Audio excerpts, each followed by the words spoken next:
Hello, I'm Dr. David Anderson with the Veterinary Medical Center for Horses and Farm Animals here at the University of Tennessee. And today I'm visiting with Dr. Marc Caldwell. Dr. Caldwell is one of our specialists in bovine diseases. He's board certified with the American College of Veterinary Internal Medicine. And we're here in the late winter, early spring area in Tennessee, and people are calving now, and one of the issues that we have around calving season is dystocia. And so what is, people hear the term dystocia, what does that mean? What do we mean by dystocia? What we're really talking about is anytime the cow has trouble delivering a calf, in any abnormal process, when a cow really needs assistance delivering that calf. Okay, so if dystocia puts the dam at risk as well as the calf, how would I as an owner recognize that they're in trouble? How do I know if they need help? Well, first thing to do is to define what is stage 1 labor when that cow first enters labor. If you see a cow that's separated from the rest of the herd, maybe a little bit restless, she's getting up and down, she's got her tail head raised. If you watch that cow for 30 minutes to an hour and you've got no progress, that's a cow that needs to be gotten up, needs to be checked out, and to find out what's going on. Okay, so she seems like she's going in labor but really isn't getting anywhere. How long do I have to wait between that stage 1 labor and when the next thing occurs? Really just 30 minutes. 30 minutes for a mature cow, maybe give a heifer a little bit more time, about an hour, but no much longer than that. Once you got her up, you need to make a decision. Do I feel confident delivering this calf, or do I need to call for help? So there's a difference between cows and heifers in how we look at dystocia? Yeah, heifers in general take a little bit longer time. Remember, this is their first time delivering a calf, so they may not know exactly what's going on. So we try to give them a little bit more time to try to figure things out. Whereas a cow, we'd like to see her progress much more rapidly in half the time. That makes sense to me. So a heifer is more likely to have trouble and need assistance? Yeah, she certainly is.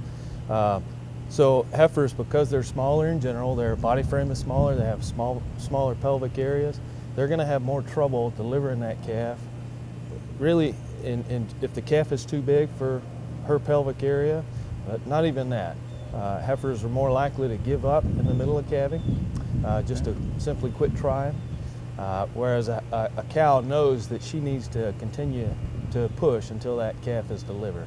Okay, so what can I do myself, and when should I get a veterinarian involved? So how do I know how far to go? Well, every producer needs to know his own limits. One producer may feel comfortable delivering something that another may not. One thing that certainly should raise a flag is if you perform a vaginal exam on a cow that you've gotten up and you don't feel a head. You've got 2 front feet coming, you don't feel a head. Or perhaps you feel 2 back feet or just 1 limb. Or maybe all you feel is a tail. Those are indications that a veterinarian needs to come out and attend that dystocia, because those are a little bit more complicated manipulations to try to deliver that calf. Okay, is there some training that I can get for how to work out that process? Certainly. We'd be glad to provide any producer training. There are some calving schools around the country. Okay. There are some conferences here that we could address that topic and try to get producers involved and help them recognize what they could do. Okay, so what's an example of something that I would find that I should never attempt by myself, that when I find that out, I should immediately call my veterinarian for help? Well, going back to that, if you do a vaginal exam and all you feel is a tail, that's a true breach. That would be very difficult for a producer to correct on his own. That calf may even need to be delivered by a C-section. That's certainly one where I'd call the veterinarian right away. So if that cow has had a dystocia and we've had either to do a futotomy or we've had to do a C-section, do I have to call that cow, or can I keep her in my herd? No, there's no reproductive consequences to either a C-section or a futotomy.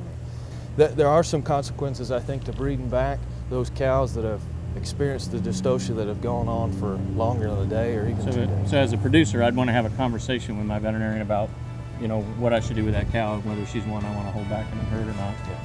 So premium healthcare is what we're about here at the University of Tennessee. And at the Veterinary Medical Center, we have faculty like Dr. Caldwell here that can help you solve problems on your farm. We want to be a member of the team with you and your veterinarian to help make those decisions. If we can be of assistance to you, don't hesitate to give us a call. We'd like to see you in Knoxville sometime soon.